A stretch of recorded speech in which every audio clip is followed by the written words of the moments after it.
industri peralatan pendingin dan pengondisi udara Jepang. Tempat di mana peralatan pendingin dan pengondisi udara digunakan.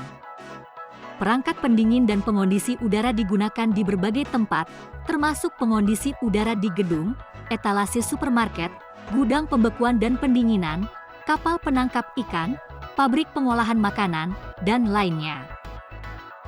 Gedung perkantoran, telekomunikasi, teknik sipil atau arsitektur, transportasi udara, peternakan, teknik sipil, pembuatan bir, transmisi daya, kehutanan, pertanian buah, pertanian, rumah tangga, lembaga penelitian pertanian, fasilitas umum untuk sekolah, industri mekanik, pencegahan pembekuan permukaan jalan dengan menggunakan limbah panas, pasar segar, teknik sipil, perikanan, perdagangan, transportasi darat, transportasi laut, gudang suhu rendah, pabrik kimia, pembangkit listrik, industri, pengolahan makanan, hotel, dan lainnya, rumah sakit, transportasi.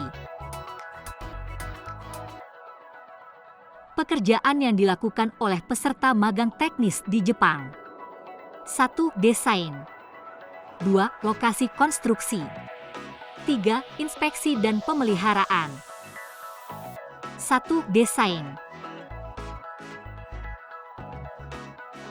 Operator Kiat melakukan penyesuaian mengenai cara penempatan perpipaan dan metode konstruksi dengan berbagai pekerjaan lain seperti kontraktor pekerjaan listrik dan kontraktor sanitasi pasokan air dan drainase, berdasarkan gambar arsitektur, dan menghasilkan gambar peralatan dan gambar konstruksi untuk pekerja di lokasi. Diagram ini menunjukkan contoh sistem tata letak perpipaan refrigeran yang berhubungan dengan peralatan pengondisi udara refrigeran untuk pekerjaan konstruksi umum, kantor, dan lainnya. Untuk perpipaan drainase yang berhubungan dengan peralatan pendingin dan pengondisi udara, pada kasus peralatan yang tertanam di langit-langit saat ini, sulit untuk membuat kemiringan drainase di dalam langit-langit, sehingga pompa digunakan di outlet peralatan untuk menaikkan air drainase ke tingkat yang lebih tinggi. 2. Lokasi konstruksi.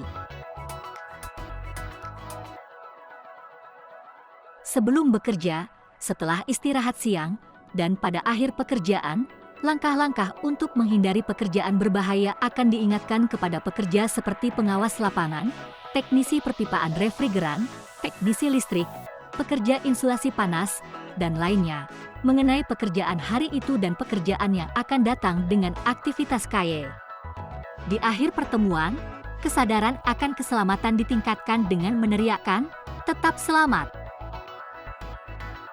Konstruksi perpipaan refrigeran memproses pipa tembaga menjadi panjang dan sudut yang ditentukan, dengan menggunakan pipe bender.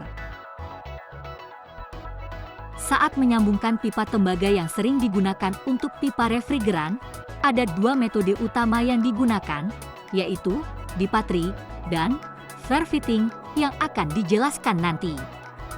Pematrian didefinisikan sebagai pengelasan menggunakan bahan pematri dengan suhu leleh 700 derajat Celcius atau lebih tinggi, dan dilakukan dengan menggunakan alat las asetilena, serta bahan pematri keras seperti patri fosfor tembaga. Selain itu, penyolderan yang dilakukan dalam pekerjaan pemasokan air panas, dan lainnya, didefinisikan memiliki suhu leleh kurang dari 450 derajat Celcius, dan dapat dilakukan dengan menggunakan obor gas portabel. Perpipaan dipanaskan dan bahan pematri dituangkan ke dalam celah melalui aksi kapiler. Namun untuk mencegah pembentukan lapisan oksida di bagian dalam perpipaan, perlu dilakukan pematrian sambil mengalirkan sejumlah kecil gas nitrogen melalui perpipaan. Jika pekerjaan ini diabaikan, kotoran akan masuk ke sistem refrigeran, sehingga menyebabkan masalah yang dijelaskan dalam pekerjaan pengeringan vakum. Dengan mengalirkan gas nitrogen, pembentukan lapisan oksida di dalam perpipaan dapat ditekan. Flare fitting merupakan salah satu metode penyambungan yang digunakan untuk pipa tembaga, dengan diameter luar sampai dengan 19,05 mm. Ujung pipa tembaga diproses menjadi bentuk flare dengan menggunakan alat flare, kemudian dikencangkan dengan torsi yang sesuai dengan flare fitting. Uji kedap udara adalah pengujian di mana sambungan perpipaan diberi tekanan dengan tekanan gas sampai tekanan tertentu untuk memastikan tidak ada kebocoran pada seluruh perangkat dan tidak terjadi penurunan tekanan setelahnya. Jika ada dugaan kebocoran, bahan pembuih akan diaplikasikan di sekitar sambungan untuk menemukan kebocoran, dan setelah memperbaiki kebocoran tersebut, uji kedap udara dilakukan lagi. Hasil uji dinyatakan lulus jika tidak ada kebocoran sama sekali. Jika benda asing seperti debu, udara, kelembapan, dan lainnya masuk ke dalam sistem refrigeran, maka sistem refrigeran tidak bisa bekerja sesuai dengan kapasitas aslinya, dan dalam kasus terburuk, bisa langsung menyebabkan kerusakan pada perangkat. Terutama, refrigeran fluorokarbon sangat sensitif terhadap kelembapan. Oleh karena itu, setelah konstruksi perpipaan, udara yang tersisa di dalam pipa dan peralatan, serta kelembapan yang terkandung di udara perlu dihilangkan. Proses ini disebut penyedotan vakum atau pengeringan vakum. Untuk melakukan pekerjaan pengeringan vakum, perlu dibuat ruang hampa yang tinggi untuk menguapkan kelembaban, sehingga memerlukan pompa vakum khusus. Bersamaan dengan hal tersebut, diperlukan manifold pengukur dan pengukur vakum, dan sebagainya untuk terhubung ke sistem. Selain itu, untuk pengondisi udara ruangan rumah biasanya membutuhkan waktu sekitar 15 hingga 30 menit, sedangkan untuk gedung perkantoran dan lainnya memerlukan waktu sekitar 24 hingga 48 jam untuk mencapai pengeringan vakum. Waktu ini tergantung pada ukuran sistem refrigerannya.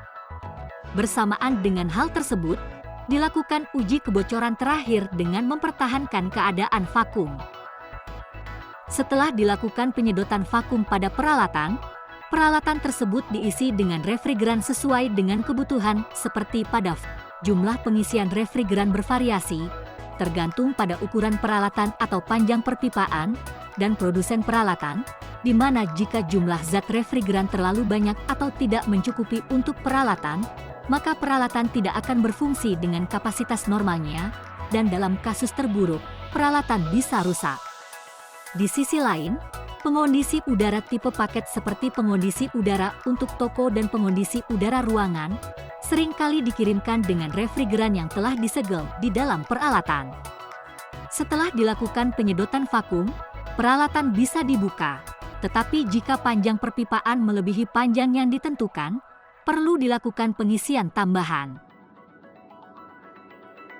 Pekerjaan pendinginan dan pengondisian udara belum selesai meskipun pekerjaan perpipaan selesai, dan perlu dilakukan uji coba untuk memastikan bahwa pekerjaan tersebut beroperasi pada kapasitas normal. Uji coba atau penyesuaian ini juga memastikan apakah refrigeran yang diisi terlalu banyak atau terlalu sedikit. Unit pendingin untuk gudang berpendingin rendah terletak berjajar di bagian kiri atas foto. Setiap unit dilengkapi dengan perpipaan refrigeran dan perpipaan drainase, kabel daya untuk kipas, dan saluran kontrol untuk menjaga suhu tetap konstan di dalam gudang. Perpipaan refrigeran yang menghubungkan unit pendingin di dalam gudang dan unit luar ruangan telah dikonstruksi sesuai dengan gambar desain. Selain itu, karena perpipaan refrigeran menjadi dingin dan menyebabkan kondensasi, maka pipa tersebut dilapisi dengan bahan insulasi panas dan bahan tahan lembab, serta dilindungi dengan lagging atau penutup pipa. Kami akan memasang pendingin yang setara dengan unit dalam ruangan dari pengondisi udara seperti pada bagian kiri foto, unit dalam ruangan komersial seperti pengondisi udara di kantor, bagian kanan, unit pendingin udara yang digunakan untuk pembekuan dan pendinginan makanan. 3. Inspeksi dan pemeliharaan.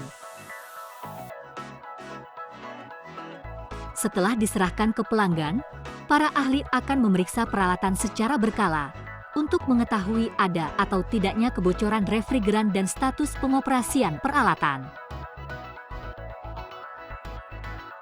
Olimpiade Keterampilan. Setiap tahun, diadakan Olimpiade Keterampilan Nasional yang bertujuan untuk meningkatkan keterampilan teknologi pendingin dan pengondisi udara, serta mewariskan teknologinya, dan bisa melihat kiprah generasi muda yang aktif. Pemenangnya berhak mengikuti kejuaraan dunia. Asosiasi Industri Peralatan Pendingin dan Pengondisi Udara Jepang. Tujuan: mempromosikan pencegahan pemanasan global dan perlindungan lapisan ozon, mendapatkan informasi terbaru dan memberikannya kepada anggota, mempromosikan penghematan energi, mengadakan berbagai seminar, meneliti dan menyediakan informasi teknis. Anggotanya terdiri dari 37 organisasi konstituen di seluruh Jepang. Di setiap organisasi terdatar 3.369 perusahaan. Rincian bisnis: mendesain, konstruksi, inspeksi, serta memelihara peralatan pendingin dan pengondisi udara. Kami adalah sekelompok insinyur dengan berbagai kualifikasi keterampilan. Saat membuang peralatan, kami mengumpulkan fluorokarbon untuk mencegah pemanasan global dan melindungi lapisan ozon. Kami menantikan hari di mana kami bisa bekerja dengan saudara sekalian di Jepang.